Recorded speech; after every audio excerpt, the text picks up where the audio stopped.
ایک مختصر اور عارضی مسئلے پر غلط اور مستقل فیصلہ نہیں کرو۔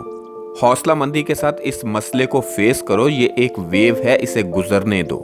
کبھی بھی پرابلم کے سامنے سرنڈر ہونے کی ضرورت نہیں ہے۔ آپ مستقل مزاجی کے ساتھ ایک راک کی طرح کھڑے رہو اور خدا کا انتظار کرو۔ خدا آپ کی سٹرینتھ کو، آپ کی کرج کو زیادہ تقویت دے گا۔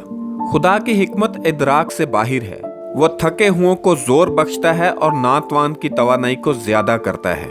خدا کا انتظار کرنے والے اثر نو زور حاصل کریں گے اور کعبوں کی مانند بالوں پر سے اڑیں گے اور دوڑیں گے اور نہ تھکیں گے۔ وہ چلیں گے اور ماند نہ ہوں گے۔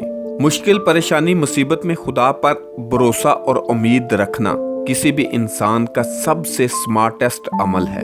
خدا پر یقین اور بھروسہ کرنے سے آپ خدا کو اپنی زندگی میں مداخلت کرنے کی اجازت دیتے ہو۔ جب آپ اپنی مصیبت اور پریشانی کے سامنے اپنے آپ کو سرنڈر کرنے کی بجائے خدا کے سامنے سرنڈر کر دیتے ہو تو آپ خدا کی مرضی کو پورا کرنے کے لیے قدم بڑھاتے ہو۔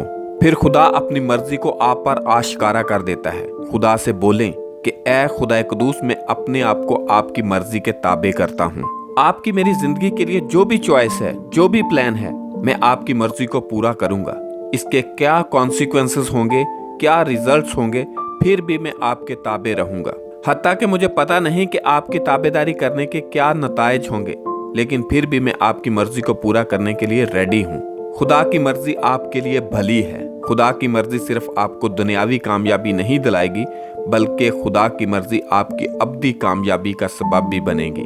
خدا کی مرضی یہ ہے کہ آپ نجات پاؤ اور کثرت کے ساتھ پاؤ۔